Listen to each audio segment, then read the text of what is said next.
جی محمد عاقل بھائی، السلام علیکم ورحمۃ اللہ وبرکاتہ۔ وعلیکم السلام ورحمۃ اللہ میں ظہور وبرکاتہ۔ الحق پاکستان سے راولپنڈی سے بات کر رہا ہوں۔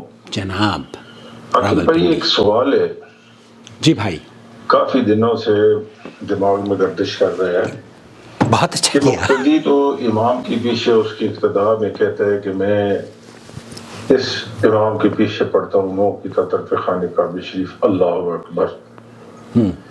میں یہ جاننا چاہتا ہوں کہ امام صاحب کی نیت کیا ہوتی ہے، کیونکہ ایک دو دوست نے مجھ سے 2-3 دفعہ یہ سوال پوچھا ہے، لیکن میرے علم میں یہ بات نہیں ہے۔ کائنڈلی ذرا اس کے اوپر تھوڑی سی روشنی ڈالیں اور مجھے بتا دیں۔ تھینک یو، السلام علیکم ورحمۃ اللہ وعلیکم وبرکاتہ۔ السلام ورحمۃ اللہ وبرکاتہ۔ میرے خیال سے آپ سوال سمجھ گئے ہیں۔ بھائی یہ جاننا چاہ رہے ہیں کہ مقتدی تو یہ اس طریقے سے نیت کرتا ہے نماز کی، 2 رکعت نماز کی یا 4 رکعت نماز کی، وقت ظہر کا، پیچھے اس امام کے منہ میں کعبہ شریف کی طرف اللہ اکبر، اس طرح کے الفاظ ہیں تو آپ کو بھی یاد ہوں گے۔ پشتو میں، پنجابی میں، نہ جانے کن کن زبانوں میں لوگ کرتے ہیں یہ الفاظ۔ تو کسی نے ان سے پوچھا کہ بھیا امام صاحب کیا کہتے ہوں گے، امام صاحب کی نماز کی نیت کیسے ہوتی ہوگی۔ مولانا ابو القاسم بنارسی رحمۃ اللہ علیہ کا تذکرہ مولانا مختار احمد ندوی رحمۃ اللہ علیہ نے کیا تھا، اور یہ بہت پرانی بات ہے، اب تو اللہ ان کو غریق رحمت کرے۔ میں نے اس واقعے کو کئی رسائل میں، اپنے مقالات میں لکھا بھی تھا، جو میں اخبارات میں آرٹیکلز لکھتا تھا۔ مولانا ابو القاسم بنارسی رحمۃ اللہ علیہ ایک مسجد میں جاتے ہیں، اور وہاں جا کر اسی طریقے سے لوگ نیت کر رہے ہوتے ہیں، نیت کرتا ہوں میں اس نماز کی واسطے اللہ تعالیٰ کے، وہ میرا کعبہ شریف کی طرف پیچھے سے امام کے، اللہ اکبر۔ انہوں نے کہا کہ نیت کرتا ہوں میں اس نماز کی 4 رکعت ظہر کے، اور میری دائیں جانب جو کھڑا ہوا ہے اس کو میں نہیں جانتا، بائیں جانب جو کھڑا ہوا ہے اس کو میں نہیں جانتا، امام کون ہے اس کا بھی مجھے پتہ نہیں ہے، اور پیچھے کون ہے اس کا بھی میرے علم میں نہیں ہے، لیکن میں اللہ کے لیے نماز پڑھ رہا ہوں، اور اللہ اکبر، اس طرح کے کلمات انہوں نے کہے، اور جیسے لوگ کہہ رہے تھے ویسے بھی انہوں نے کہہ دیے۔ امام صاحب کو یہ بات بہت ناگوار گزری۔ امام صاحب نے سلام پھیرا، اور سلام پھیرنے کے بعد مولانا ابو القاسم بنارسی رحمۃ اللہ علیہ کو پکڑ لیا۔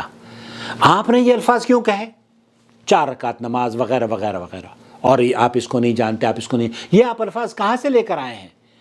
ایسے الفاظ جو آپ نے ادا کیے ہیں یہ تو کسی کتاب میں نہیں ملتے، کہاں سے لے کر آئے ہیں؟ کوئی آپ نے کس کتاب کو پڑھا ہے؟ انہوں نے کہا بھائی میں نے تو جو الفاظ کہیں، جو میرے دماغ میں آئے وہ میں نے کہہ دیے، لیکن مجھے یہ بتائیے جب میرے الفاظ کسی کتاب میں نہیں ملتے تو جو آپ کے الفاظ ہیں، جو آپ یہ الفاظ، جو مقتدی کے الفاظ آپ نے بتائے ہیں، یہ کس کتاب میں لکھے ہیں؟ حقیقت تو یہ ہے کہ یہ الفاظ جو مقتدی بیان کرتا ہے یہ بھی حدیث کی یا قرآن کی کسی بھی نہ آیت کا ترجمہ ہے اور نہ ہی حدیث میں اس کا ذکر ہے۔ امام صاحب کہنے لگے واقعی بات تو صحیح ہے، جب تیرے الفاظ قرآن و حدیث میں نہیں مل رہے تو میرے الفاظ بھی قرآن و حدیث میں نہیں ہیں، یہ بات تو غلط ہے۔ تو مولانا ابو القاسم بنارسی نے کہا کہ جب میرے الفاظ بھی نہیں ملتے قرآن و حدیث میں، جب انہوں نے کہا کہ قرآن و حدیث میں یہ الفاظ نہیں ملتے تو میں تو توبہ کرتا ہوں، لیکن آپ کے الفاظ اگر نہیں ملتے تو کیا آپ توبہ کرتے ہیں؟ تو انہوں امام صاحب نے کہا کہ حقیقت میں تو مجھے بھی توبہ کرنی چاہیے۔ حقیقت یہ ہے میرے عزیز، میرے دوست، کہ یہ جو الفاظ ہیں نیت کے، یہ نہ قرآن میں ہے اور نہ حدیث میں ہے، اور یہی کیفیت روزے کی نیت کی بھی ہے، بالصوم غد نویت من شہر رمضان، کسی حدیث کی کتاب میں نہیں ہے، یہ بس کسی نے جاہل نے اس کو اردو، عربی، فارسی، پتہ نہیں کس زبان میں لکھا ہوا ہے۔ تو قرآن اور حدیث میں نماز کی نیت پڑھنے کا نام نہیں ہے کہ آپ پڑھیں، لمبی چوڑی تقریر کریں نماز سے پہلے۔ آپ کے اللہ کے رسول صلی اللہ علیہ وسلم کی نماز کا آغاز اللہ اکبر سے ہوتا تھا، عائشہ فرماتی ہیں، اور تسلیم آخر یا اختتام تسلیم پر ہوا کرتا تھا۔ اور شیخ عبدالعزیز آل شیخ مملکت سعودی عرب کے جو مفتی عام ہیں ان سے پوچھا گیا تو انہوں نے کہا اللہ تعالیٰ قرآن کریم میں فرماتا ہے قُلْ أَتُعَلِّمُونَ اللَّهَ بِدِينِكُمْ، اللہ کو تم اپنا دین جتانا چاہتے ہو، اللہ یعلم ما فی السماوات ما فی الارض، اللہ تعالیٰ تو دین جو اس دنیا اور آسمانوں پر ہے اس کو بخوبی علم ہے اس بات کا۔ تو یہ کہنا کہ 4 رکعت نماز پڑھ رہا ہوں کہ اللہ کو پتہ نہیں ہے، پھر دن نکل گیا ہے، ظہر ہو گئی ہے، مغرب ہو گیا ہے، یا امام کے پیچھے کھڑا ہوں، امام کے آگے نہیں کھڑا ہوں، امام کے برابر میں کھڑا ہوں، برابر میں کون ہے، محمد عاقل ہے یا وہ ہے، تو ایسی صورت میں یہ الفاظ ادا کرنا گویا کہ ہم اپنے رب کو جتا رہے ہوتے ہیں کہ میں تیرے لیے نماز پڑھ رہا ہوں۔ اب بھائی کس کے لیے نماز پڑھ رہے ہو، کیا اللہ کو پتہ نہیں ہے؟ تو اللہ کو دین نہیں جتانا چاہیے، یہ الفاظ ادا کرنا بدعت ہے۔ اور نبی کریم صلی اللہ علیہ وسلم سے کوئی بھی نیت کے نماز کے نہ روزے کے الفاظ کی نیت کے الفاظ ثابت نہیں ہیں، تو یہ بدعت ہے، اس بدعت سے توبہ کی ضرورت ہے۔ جب آپ اس بدعت سے توبہ کر لیں گے یوں سمجھ لیجئے آپ کے لیے قرآن و سنت کے دروازے کھلتے چلے جائیں گے۔ نماز کی ابتدا ہی اگر بدعت سے ہو تو پھر کون سی نماز قابل قبول ہوگی؟ لیکن اگر آپ نماز اس بدعت سے توبہ کر لیں گے انشاءاللہ آپ کی نمازیں درست ہوتی چلی جائیں گی، اور نبی کریم صلی اللہ علیہ وسلم کی حدیث کے مطابق صلو کما رأیتمونی اصلی کے مصداق بنیں گے۔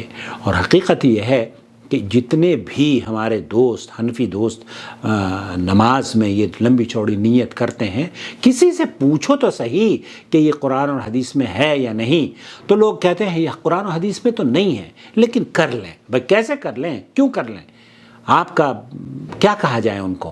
تو ہمیں ہر وہ عمل کرنا چاہیے جو قرآن و حدیث میں ہے، اور اللہ کے رسول صلی اللہ علیہ وسلم کی حدیث ہے کہ من عمل عملا لیس علیہ امرنا فہو رد، اگر کوئی کام کرتا ہے دین میں اور اس پر ہمارا حکم نہیں ہے وہ رد ہے، قابل قبول نہیں ہے۔ ومن احدث فی امرنا، ہمارے اس دین میں اگر کوئی نئی چیز ایجاد کرتا ہے تو یہ نئی ایجاد ہے، یہ لیسا اس میں سے نہیں ہے، من احدث فی امرنا اس دین کا یہ حصہ نہیں ہے، تو کیا ہوگا؟ اللہ کے رسول نے فرمایا مردود ہے، وہ قابل قبول نہیں ہے۔ تو آپ اپنی اگر نمازوں کو قبولیت کا درجہ دلانا چاہتے ہیں تو اس نیت کو زبان سے، نیت کیسے کریں؟ بہت ساری بہنوں کو یہ شک پیدا ہو سکتا ہے، اب نیت کیسے کریں، عاقل صاحب نے تو منع کر دیا۔ نیت دل کے ارادے کا نام ہے۔ جب آپ کھڑی ہوتی ہیں نا اللہ اکبر تو پتہ ہے میں ظہر پڑھ رہی ہوں یا ظہر پڑھ رہا ہوں، اور ظہر 4 رکعت ہوتی ہے، 2 رکعت تو کبھی نہیں ہوئی، مغرب 3 رکعت ہوتی ہے، اللہ اکبر، تو آپ کو 3 رکعت کہنے کی ضرورت نہیں ہے۔ آپ لوٹا لینے کے لیے کہ جناب میں لوٹے کی نیت کرتا ہوں، وضو کرتا ہوں فلانے کی نلکے کی طرف یا نالے کی طرف یا حوض پر بیٹھ کر، یہ الفاظ کوئی ان کی ویلیو نہیں ہے، بلکہ کرنے والا گنہگار ہے۔ کیوں؟ کیونکہ یہ دین میں اضافہ ہے۔ مجھے امید ہے وضاحت ہو گئی ہوگی۔ نہ مقتدی کی نیت کا ثبوت ہے اور نہ ہی امام کی نیت کا ثبوت ہے، دونوں بدعتی اور دونوں بدعت عمل کر رہے ہیں۔ اللہ تعالیٰ توبہ کی توفیق دے۔